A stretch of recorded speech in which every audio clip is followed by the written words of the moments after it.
Hello, ladies and gentlemen. I hope you enjoyed your lunch and you feel fresh besides having had lunch. And a very, very warm welcome to all of you to this panel, which is organized by the European Investment Bank. Our topic today is green innovation, and we want to discuss successes and challenges for European companies that through innovation want to accelerate the green transition towards a climate-friendly economy. For many years, European firms have been leading in green innovation, with the US and China lagging behind. The EIB shareholders are the EU member states, and our mission is to support the main policy goals of the European Union. One of these goals is the decarbonization and a just transition towards a net zero economy by 2050. Therefore, for many years now, the EIB has been supporting investments into projects that were both green and innovative. We do this through a variety of guarantees, of loans, of equity-type venture debt, and at times on the basis of EU mandates, programs and funds. On this panel, we want to... On this...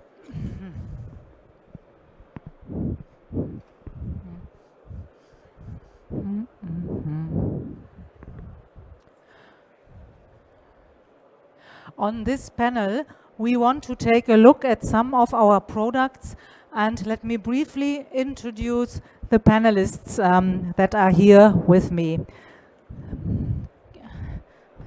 So could you, thanks. Okay.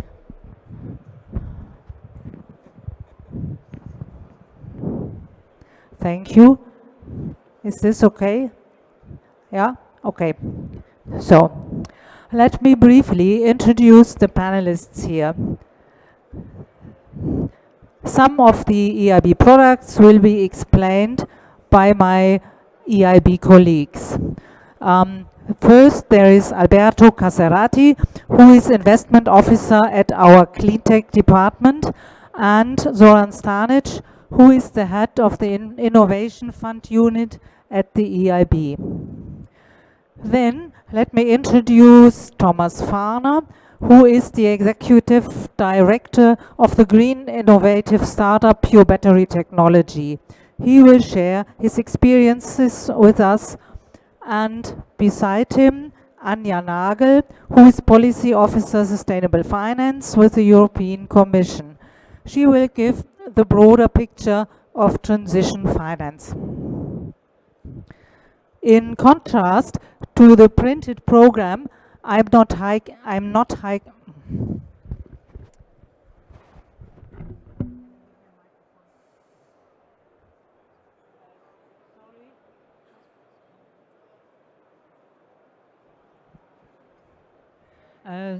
Sorry, is this better than the other one? Because I got the feeling that it's the same. You know, it's better. It's better. Okay. Yeah. So good. Thank you. So in contrast to the printed program, my name is not Heike Freimuth, but Donata Riedel. I'm the EIB Senior Communications Officer for Germany and Austria, and I'm moderating this panel. Last but not least, I want to introduce my Econ colleague, Jochen Schanz. He will begin with a short introduction about how investment into green innovation has developed recently on the basis of our annual investment report. Without further ado, Jochen, are EU firms still leading in green innovation, or are we losing ground here in the global competition?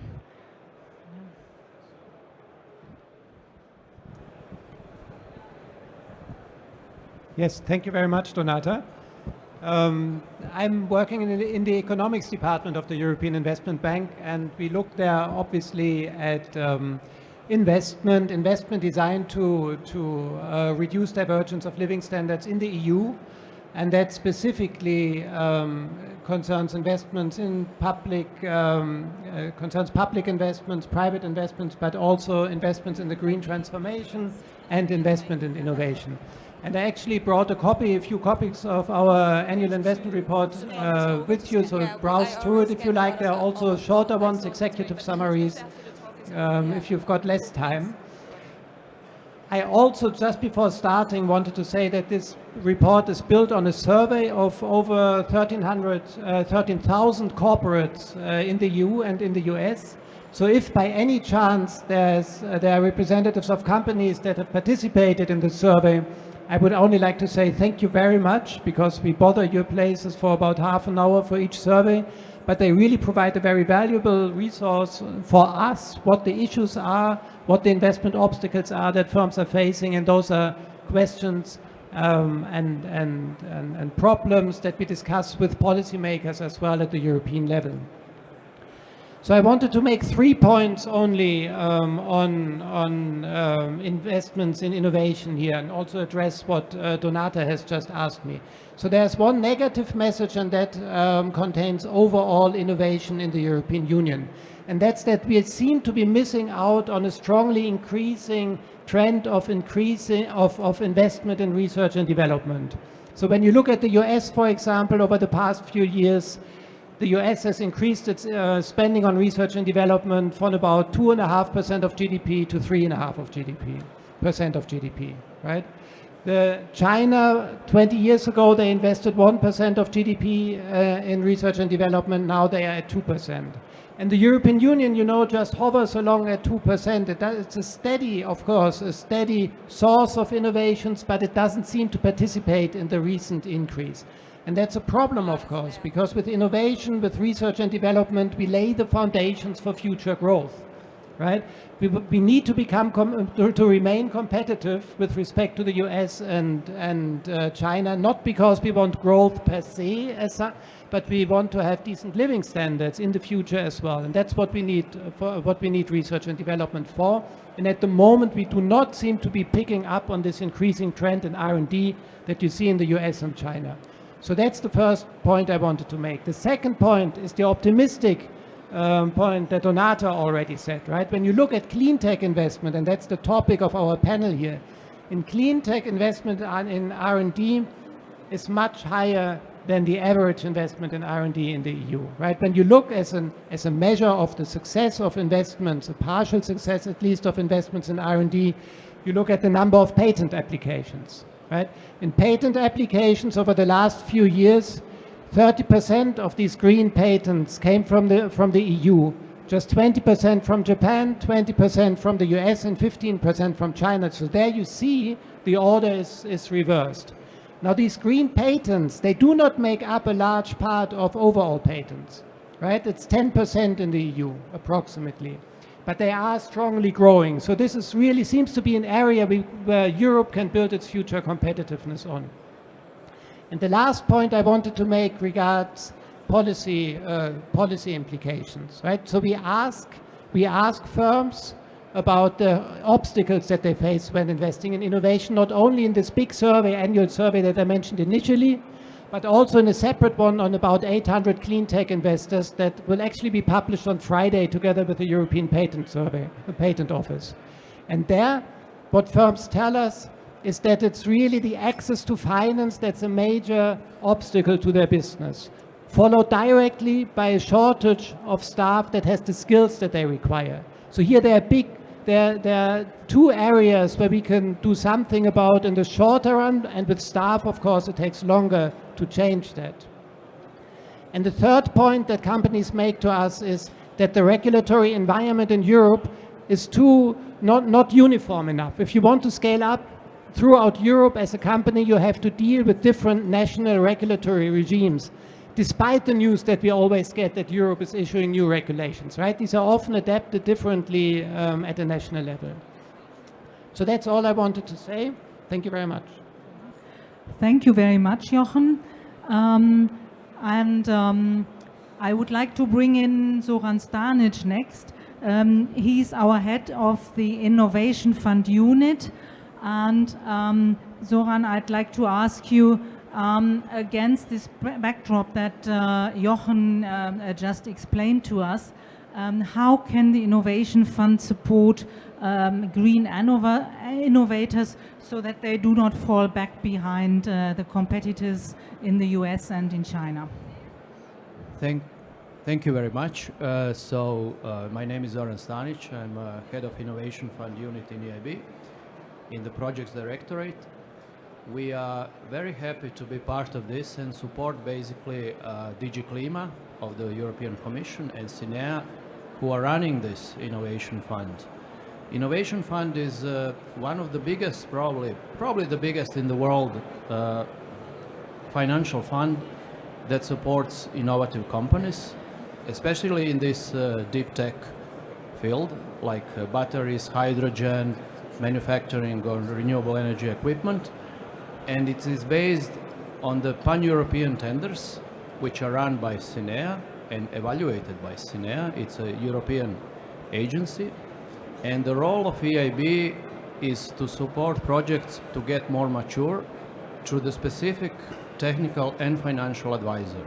So for example, what we are doing, we are providing specific studies for the, let's say, potentially interesting projects, which do not get the grant, so they're not still ready to get the grant, but they are very close to it.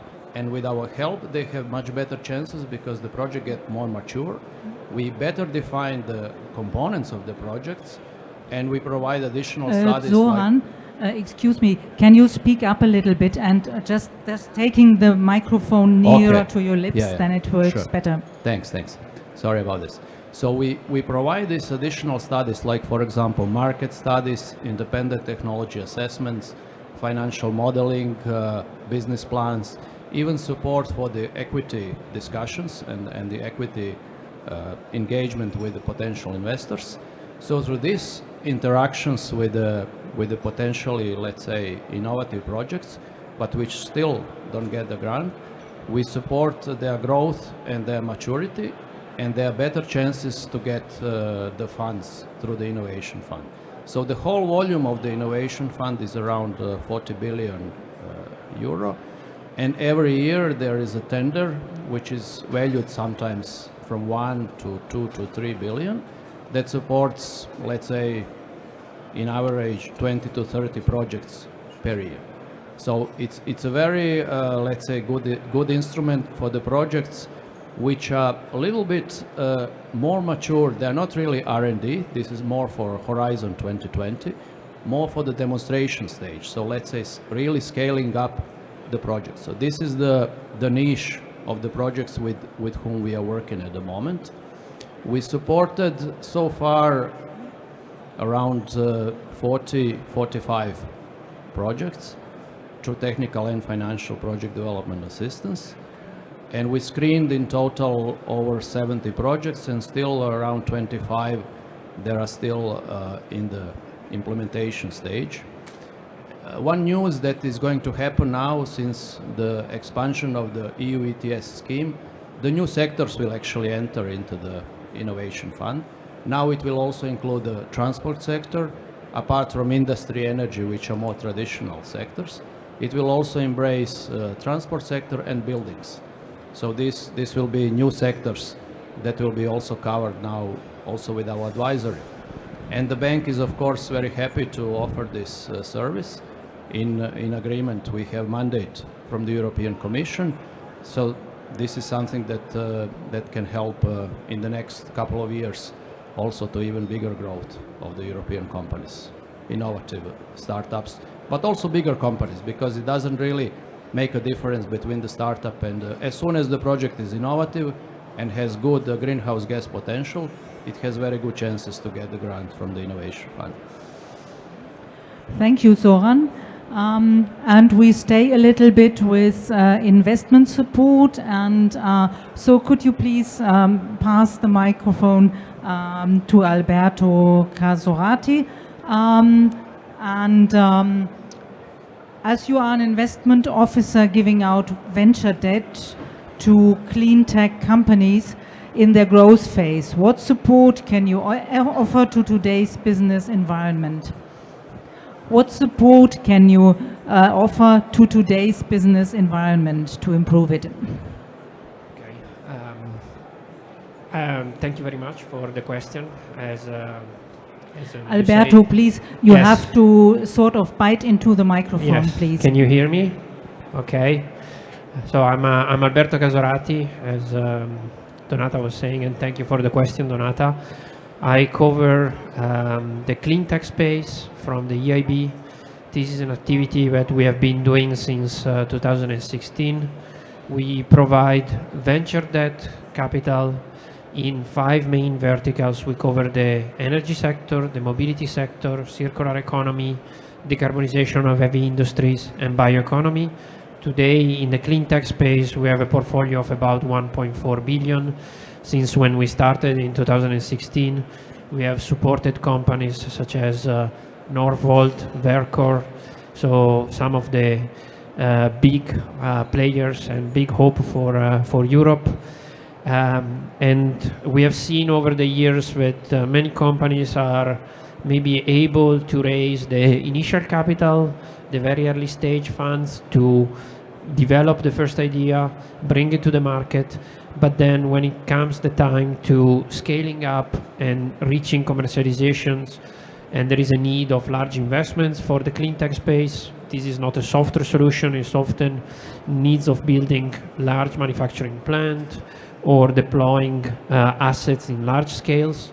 So for these type of businesses, as you go from the idea stage to the next phase, you face the fact that you are going into needing a lot of capital, and that's why the venture debt was created and why the EIB decided to enter into this space. Because at the scale-up phase, when companies needs capital to commercialize their technology, there is often a lack of capital, and that brings to what they call the second valley of death. So companies are not able to move to the next stage despite having a promising solution.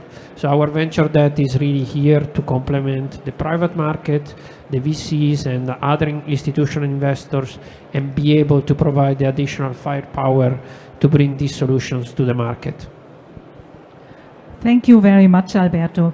Anja Nagel, as you are an expert on sustainable finance, what can or should the European Commission do so that European firms do not lose their leading position in green innovation? Thank you, Donata. Yeah, what can, I think that it's endless what the European Commission could do, but I would like to talk to about 3 initiatives that the Commission is doing already to improve access to finance for innovative green companies in Europe.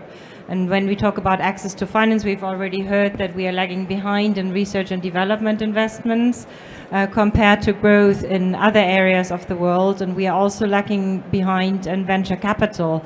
That is actually 8 times lower, or approximately 8 times lower in the EU compared to the US, for example.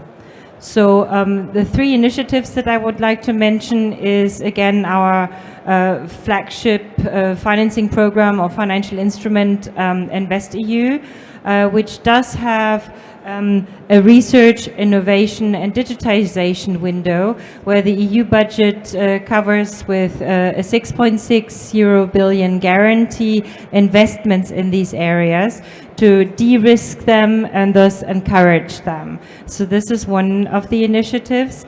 Another point that I would like to mention is a work stream that is still ongoing, still in its initial phase, but covers so-called transition finance, where we are thinking about providing a signposts to investors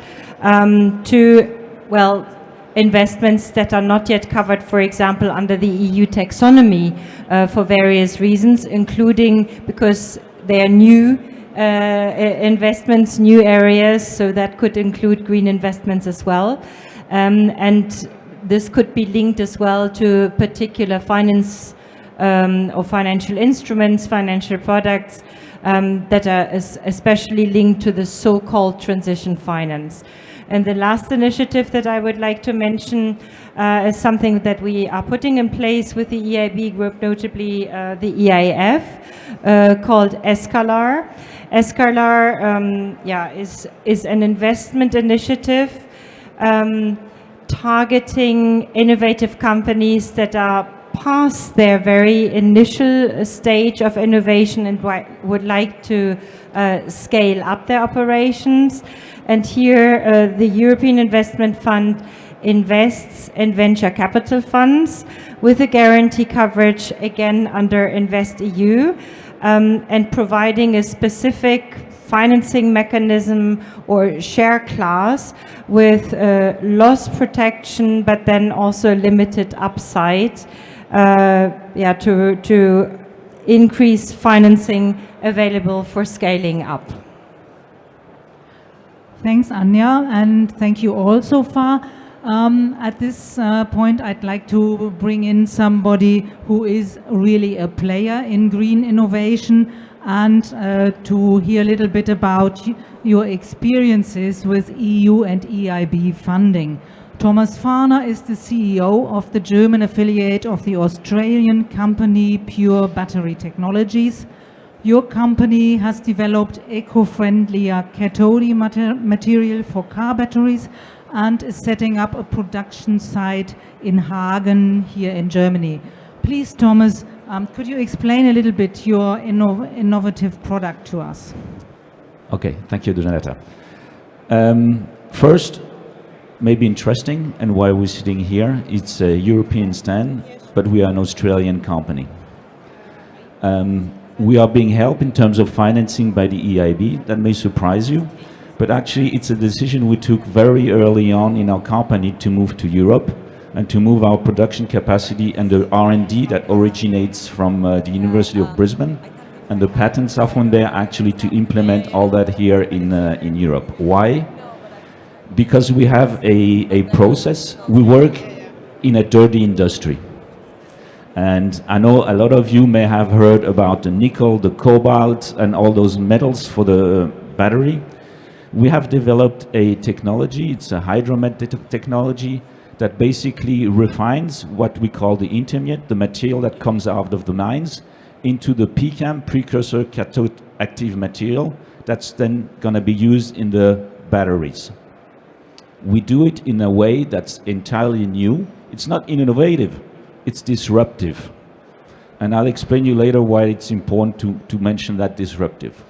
We do it in a way that's very simple, that's entirely new, but that's very, very eco-friendly. We reduce, for example, the CO2 footprint up to 80–85%. And on top of that, we have the technology to refine the battery materials. You may have heard of black mass. This is what one of the rests that basically when you recycle the batteries, when you shred them, you have that black mass. 3 years ago, you heard the politicians and everyone here said it's impossible to recycle. Well, we're able to recycle it with the same type of technology, and it's clean, it's something entirely new. It's disruptive. So what does it mean it's disruptive? It basically changes the paradigms of an industry. And the reason why we came to Europe, because Europe has a focus on those dimensions. You would go to the US, you would go to Asia, there wouldn't be such a focus. So that's why about 4 years ago we took the step to move here to Europe, and we acquired a chemical company where we can implement our processes. Now moving to Europe is a challenge, and there may be issues with investments. I told you about the paradigm of a disruptive company. We work in a chemical industry. It's an oil industry. It's slow. It has basically a lot of deals with a lot of capex. It's about building production capacity. We have an issue in Europe. In our field, we have no production capacity for what we do, and we'll be one of the first one to implement that here. Everything is in Asia. 90% of the production is in Asia. Of it, 75% in China. And when we look at the goals of the EU is to have at least 40% of embedded production here we all have the history of the supply chain issues, is to have it here. And this is what we do, this is what we bring to the market. However, there are challenges. When you bring something disruptive to an old industry, you fight against big players that are slow, that are not interested, they build barriers to entry, and they're not prone at taking new technologies. They want to apply the technologies that you have. So in order to be able to develop yourself in the marketplace, you need to have resources and you need to have support. And I must say at this stage that we had the support of the European Investment Bank that actually helps us. And it is very effective. There are some challenges because some of the dimensions that you talked about in terms of development, we're a small company, we're a growth company, and we want to move fast. However, we have an environment sometimes that restrains us. It took us about 30 months to get our permit. So 30 months when you're a growth company, you burn cash. And cash is what basically makes you strive. And every process that you may have in the development actually are some problems. This is why we're looking at also to external finance. But the external finance, as you had just mentioned, you have, for example, the venture capital. They are not structured. We are too big because the level of investment in a plant is huge. I mean, we're talking here about millions of euros. So the venture capital, we are too big a ticket for them. And if you go to next steps, it's the private equity. And the private equity, we are actually in the dimension for them, but in the stage of development, as the process of moving forward in your development are kind of slow, and the companies you're dealing with, I mean, you know the OEMs like the BMW, the Volkswagen, they are slow. So it always puts some refrain on how you can develop. It burns you cash, and the private equity is not structured for that type of investment.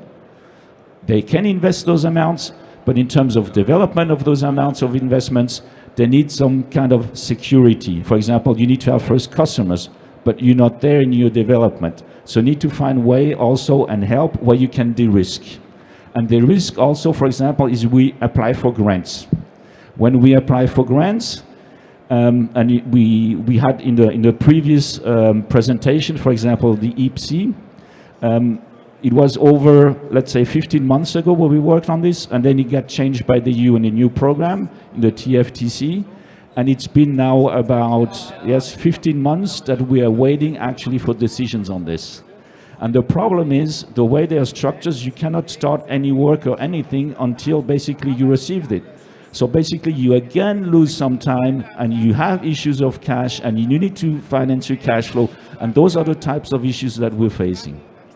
And it is difficult, but that's part of being an entrepreneur, a small company, and we try to face those issues. But there is support, and I must say we're really grateful because the EIB really helped us, and there are a lot of programs. I must say, if you're out there, the challenges for us, there are so many programs, you don't even know to which one you should actually apply. When you're small companies, you want to apply, you need also resources. I remember yesterday there was a presentation about Siemens that actually, it's not about applying for them, but the resources that are binded for applying are complex. You need advisors, you need consultants. But if you have a consultant, by the time you explain the consultants for you to apply for the grant, you could have done it yourself. So a lot of those schemes, and it's maybe a critic, they are set up for large corporations and not for small companies, nimble, understaffed, under resources. And we are struggling with that. We're struggling with that complexity. We know it's out there, we know we can grasp it, but it's difficult.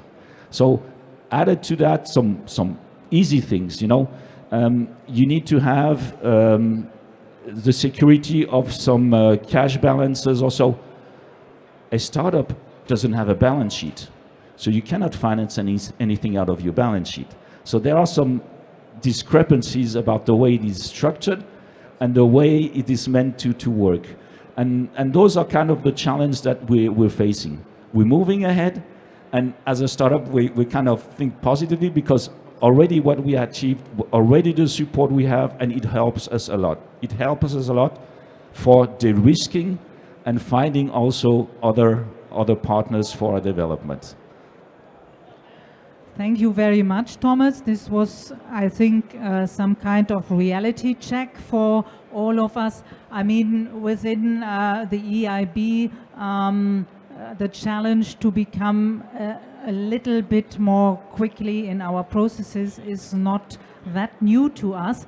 But Zoran and Alberto, may I ask you, would you have ideas how we can accelerate our processes so that they match better for smaller startups?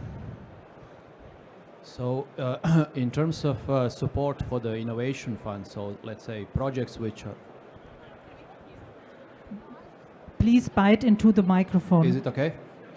Okay, so in the sphere of the innovation fund, let's say eligible projects for that, what we are discussing at the moment with the Commission is to expand our service in a way that projects can also come directly to us, because at the moment the projects come through the application. As it was explained, application is quite complex process because we are talking about very large grants. So I think it's in a way justified to be complex because we are talking about public money which supports with the very large grants.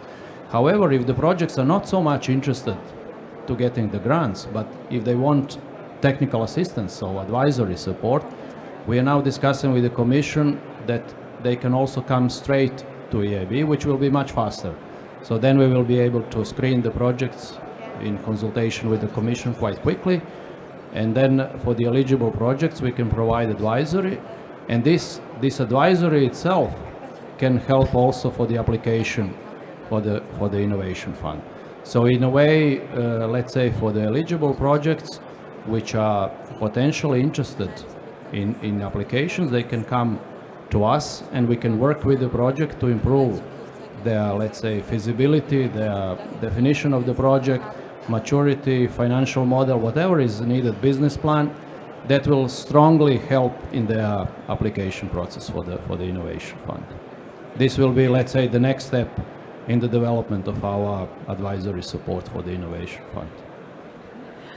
Before Alberto gets some additional points to this, I'd like you in the audience to think about questions you might have to our panelists and that you might want to hold in, let's say in very short time. First Alberto and then the lady in the front. Yes, thank you. I mean, I think what Zoran said is already a step in that direction. What Thomas was saying, I mean, resonate very well to me. I've seen a lot of companies having the same issues. This is not just in your sector. Many of the companies we are dealing with are capital intensive. They have they burn a lot of cash and they need a lot of capital. So we understand that speed is important.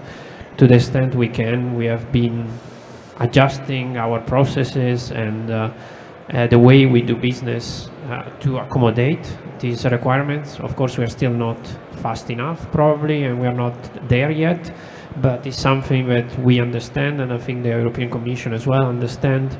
The European Commission has launched, for example, the European Innovation Council Accelerator. This is a good example of how to, I guess, make the step from grants into capital by making it easier and transitions towards equity investments, which requires different ways to assess projects than maybe what you do at grant stage. So there is already a trajectory to make the passage easier there. But of course, a lot of work is needed. Fragmentation is a problem. We have heard it, we know it. And it's something that I think everybody wants to work on, but unfortunately it's not something that you can resolve from one day to another. Thank you, Alberto. Please. Yes, hello. Thank you for the opportunity to ask the question. Is hydrogen still considered to be an innovation? Would be my question maybe to Innovation Fund. and what components the project, should have in terms of technical side that it's considered to be innovative, because hydrogen is it innovation or it's not innovation? That would be my question. Yeah, Zoran, please. Thanks a lot. So, in terms of category, let's say the sectors which are eligible for the Innovation Fund, hydrogen is eligible. What we are talking here is about first of a kind. So, let's say if already so far in the last 3-4 years there were 10 hydrogen projects which are already financed through various, let's say, grants from the European Union or national grants, that same type of projects would not be eligible.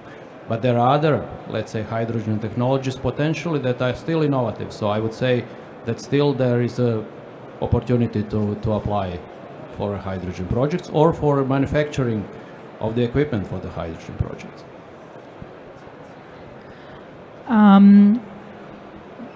Was this a sufficient answer? Thank you. Well, I understand that it means that in terms of application, for example, or usage in terms of transportation, so just different components, because we cannot invent electrolysis again, it's already existing, right? Okay. And then in terms of this advisory services, is this published on the website, or how we can get this support? Yes, there is a website on EIB, so EIB Project Development Assistance, and also there is a link through the Commission website which talks about Innovation Fund in general. So either you can access directly from EIB, or you can access through the Innovation Fund, which is a general website for the Innovation Fund. Yeah. Just a little bit of advice here as well. It's the easiest way to use our website eib.org is to put into a Google search mask EIB and whatever you want to know, like search engine like, and then it will really lead you to where you want to go.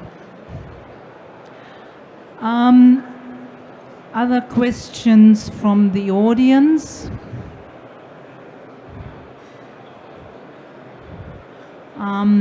Okay, I don't see additional questions at the moment.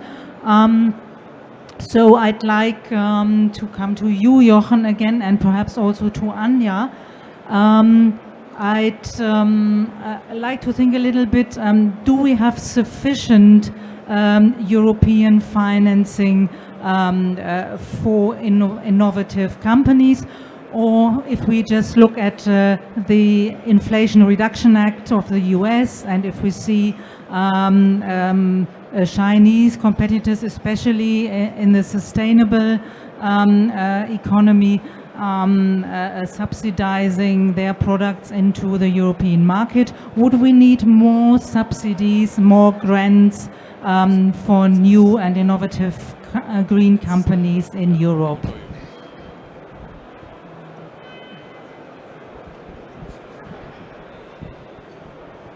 Yeah, so thank you, Donata. So the question is, do we need more subsidies for the technologies, for green technologies? And I think that's hard to say in general, right? I mean, first, subsidies and grants, they are not the only instruments that you have got available to help innovation. Often, but I actually refer to our loan officers on that. There are often debt-like instruments which are much, much cheaper for the public purse, and which may also have better, set the right incentives on the side of people who get those funds.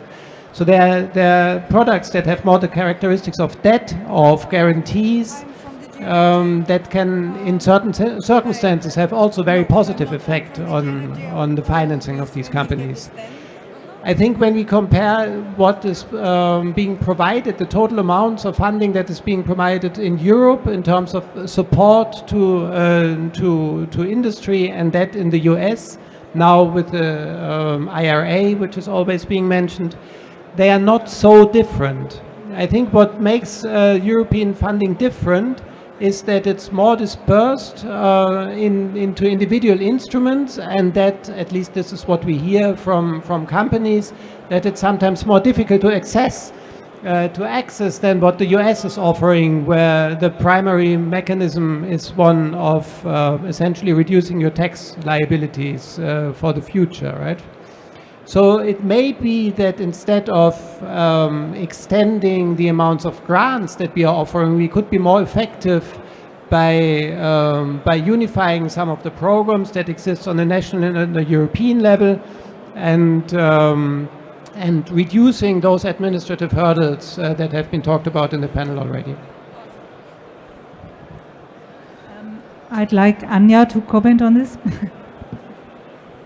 I actually just would like to compliment, because you said most of it, but I also think it's a whole paraply of different initiatives and instruments that can help companies in Europe to face competition from other areas of the world.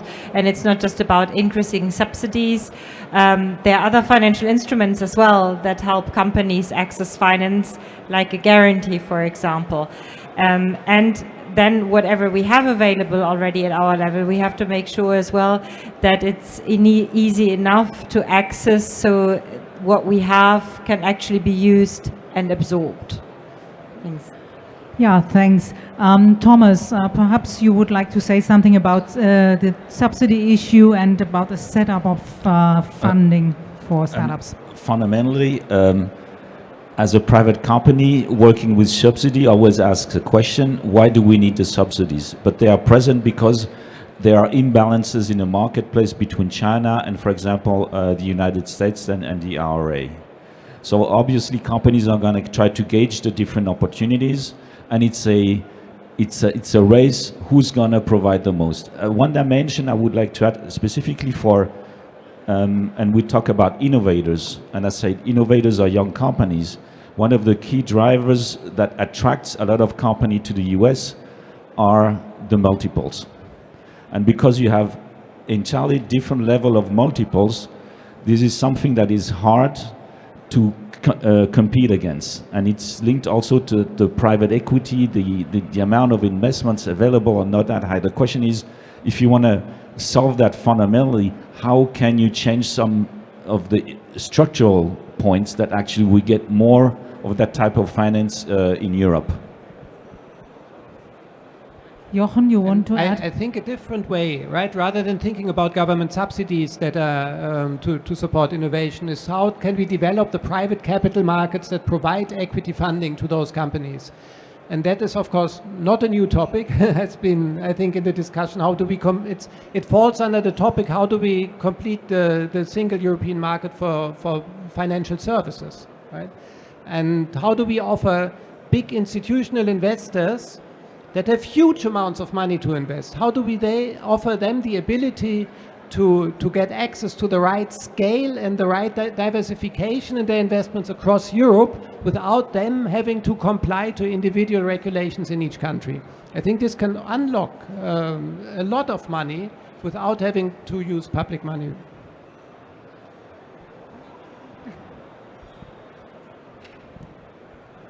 And I mean, in the end, what subsidies are doing is that they increase available funding at reasonable prices. But this can also be done through subsidies, but also through other instruments.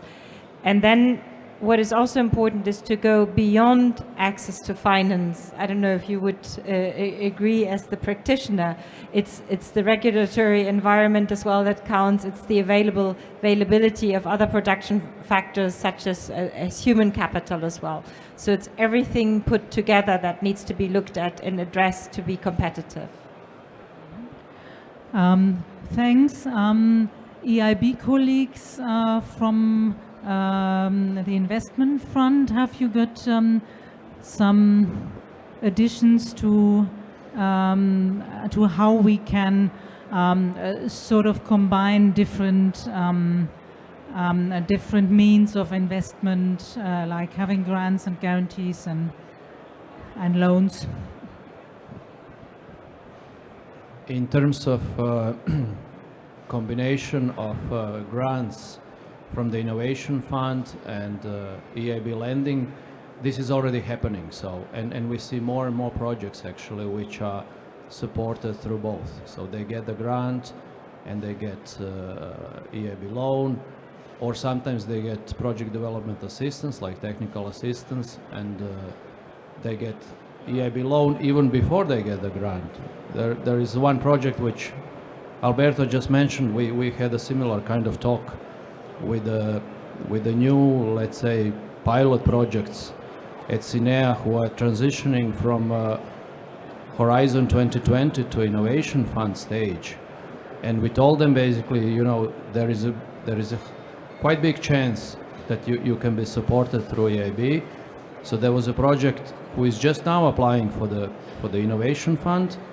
The name is Battleizer, and they already got, let's say, they went through EIB due diligence, and they are now, I think, supported already by the EIB loan. But Alberto can also mention more about it. Yeah, I mean, I think I will echo what you just said, Zoran. I think obviously there is a complementarity that we need to build between and create an ecosystem. It's not just about the money, it's about the human resources, it's about the regulatory environment. So there are a lot of pieces that needs to come together. What I can say is, from what I've seen, is that to the extent that we can, I think there is willingness from all the parties to support projects as they go through the cycle. So they start with the grants, and as they graduated to be more mature and to access capital from investors, then we try to accommodate and make sure that these projects have a pathway and a transition towards the private market. Yeah, thank you very much. Are there questions from the auditorium? I don't see any, and as so often we are already running out of time. So to sum it up, Europe and also the EIB have to become quicker in deciding on support and loans for startups. And if we will not accelerate here, our most innovative companies might be sold out to US investors. Just a warning from me. And we should also think harder than we already do now about what we can do to mobilize European capital to be invested into green innovation. There is sufficient private capital around in Europe, and as we all know. And so if investors' interest is raised, we at the EIB are actually quite good in matching public and private investments. So for now, I'd like to thank all panelists here for taking part in the discussion today, and please remain all in the audience as motivated as you have demonstrated here to work on green and innovative, on green innovation also in the future. And after a short break at 14:30, I'll advise you to also listen to the flash talk on how EU guarantees can accelerate robotics with Roland Kampe from the European Investment Fund, Guy Selper with the Bürgschaftsbank Baden-Württemberg, and Andreas Wolf with Premium Robotics. Thank you very much and enjoy your day.